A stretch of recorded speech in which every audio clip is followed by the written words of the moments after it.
খুব অল্প সময়ে তৈরি হয় আর অল্প কিছু উপকরণ দিয়ে এই আমের আচার আজকে আপনাদের সাথে শেয়ার করব। আসসালামু আলাইকুম, মিসবাত হাবিজ কুকিং চ্যানেলে নতুন একটি রান্না শিখতে সবাইকে ওয়েলকাম জানাচ্ছি। গুড় দিয়ে আজ আমের আচার করলাম আর এত মজা হয়েছে কি বলবো। খুব কম সময় লাগে এটি তৈরি করতে আর সারা বছর জুড়ে রেখে খেতে পারেন এই আমের আচার।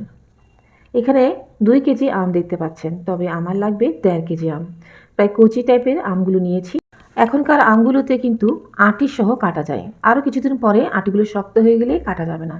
তো আজকে আমি আঁটি সহ আমগুলো কেটে নিচ্ছি। আপনারা চাইলে আমের চামড়াটাও ছিঁড়ে নিতে পারেন। আর আমি এভাবে 2 ভাগ করে কেটে নিয়েছি, বা কিছু আমকে আমি 3 ভাগ করেছি। আপনাদের পছন্দ অনুযায়ী আপনারা শেপটা দিতে পারেন। অনেকে লম্বা লম্বা করে আমের টুকরোগুলো করতে পছন্দ হয়, যার যেমন পছন্দ তেমন টুকরো করতে পারেন, সেটাই বলতে চাইছি। ভালোভাবে ধুয়ে পানি একেবারে শুকিয়ে নিতে হবে আমগুলো থেকে, কোনো পানি লেগে থাকতে পারবে না। এদিকে আমি একটি হাঁড়িতে নিয়ে নিচ্ছি 2 টেবিল চামচ সরিষার তেল, আধা চা চামচ মৌরি দিয়ে দিচ্ছি, আর সেই সাথে 4 থেকে 5টা শুকনো মরিচ। ঝাল বুঝে বা আপনাদের পছন্দ অনুযায়ী আপনার শুকনো মরিচের পরিমাণ একটু বাড়িয়ে দিতে পারেন। এরপরে দিয়ে দিব আম। আধা চা চামচ হলুদ গুঁড়া দিচ্ছি, আর আধা চা চামচ লাল মরিচের গুঁড়া, আর সেই সাথে আধা চা চামচ কালো গোলমরিচের গুঁড়া, আর 1 চামচ লবণ ভালোভাবে মাখিয়ে নিচ্ছি।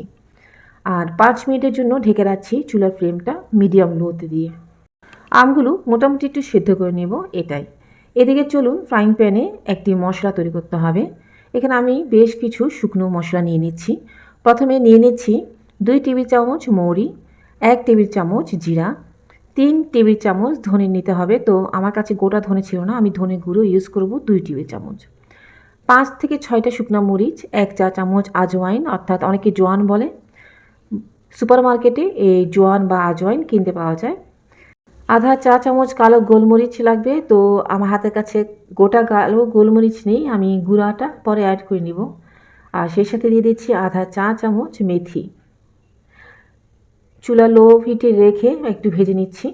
প্রায় 2-1 মিনিটের মতো ভেজে নিয়ে চুলাটা বন্ধ করে দিচ্ছি। আর এবার দিয়ে দিচ্ছি ধনে গুঁড়া আর কিছু কালো গোলমরিচের গুঁড়া।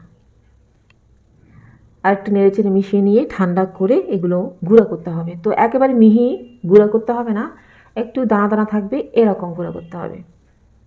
এদিকে প্রায় 5 মিনিটের বেশি হয়ে গেছে, দেখুন আমি হালকা হাতে নাড়াচাড়া করছি। আমগুলো ভালোভাবে সিদ্ধ হয়ে গেছে। এবার এতে দিয়ে দিচ্ছি প্রায় 200 গ্রামের মতো গুড়। এটা হচ্ছে খেজুরের গুড়। তো আখের গুঁড়ো আপনারা দিতে পারেন, আমার হাতের কাছে খেজুরের গুড় ছিল, সেটাই দিয়ে দিচ্ছি। আমি কুড়নি দিয়ে কুড়িয়ে নেওয়ার পরে এগুলো একটু মেল্ট হয়ে গেছে আর কি।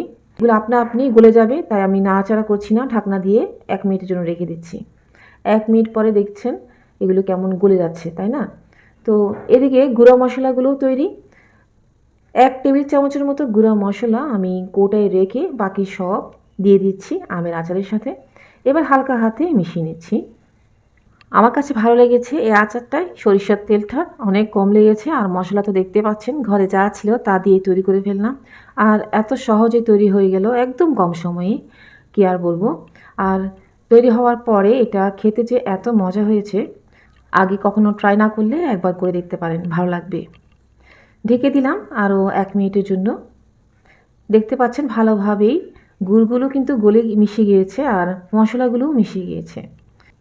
এবার যে 1 টেবিল চামচ মশলা তুলে রেখেছিলাম সেগুলো ছড়িয়ে দিচ্ছি, আর সেই সাথে দিয়ে দিচ্ছি বিট লবণ। আমি হাতের সাহায্যে বিট লবণ দিচ্ছি, প্রায় 1 চামচের মতো বিট লবণ আমি এখানে দিয়েছি। এবার ঢেকে দিব ঠান্ডা করার জন্য, আর চুলাটা তো অবশ্যই বন্ধ করে দিব। ঠান্ডা হয়ে গেলে বয়ামে ভরে নিব আর রেখে দিব প্রায় 1 বছরের জন্য। চামচ থেকে একটু নিয়ে খেয়ে দেখছি। আমি সবসময় আচারটা তৈরি করার পরে চামচটা একটু চেটেপুটে খাই, আমার ভালো লাগে। আলহামদুলিল্লাহ, এখন আমার খেতে খুব ভালো লাগছে। আচারটা যখন একটু বাসি হয়, পুরনো হয়, তখন আমার কাছে আচারের টেস্টটা আরও বেশি ভালো লাগে। জানি না আপনাদের কাছে কেমন লাগে। সার্ভ করে দেখাচ্ছি। দেখুন দেখতে কত টেম্পটিং লাগছে কালারটা, আর গুড়ের কারণে কালারটাও চেঞ্জ হয়ে গিয়েছে। আশা করছি আমার আজকের রেসিপি আপনাদের ভালো লাগবে। আর ভালো লেগে থাকলে প্রিয়জনদের সাথে শেয়ার করে নেবেন, তাদেরকেও দেখার সুযোগ করে দিবেন। আর তৈরি করে থাকলে কমেন্টে জানাবেন কেমন লেগেছে। আমি আপনাদের কমেন্টে অপেক্ষা করি সবসময়। আর আজকে নতুন বন্ধু হয়ে থাকলে আমার পেজটিকে ফলো দিতে একদম ভুলবেন না। সেই সাথে যারা ইউটিউব থেকে দেখছেন আমার চ্যানেলটি সাবস্ক্রাইব করে পাশে থাকবেন আশা করছি। আজ তাহলে বিদায় নিচ্ছি, ইনশাল্লাহ নতুন কিছু নিয়ে খুব তাড়াতাড়ি আবার যাতে দেখা হয়। ভালো থাকবেন সবাই, আল্লাহ হাফেজ।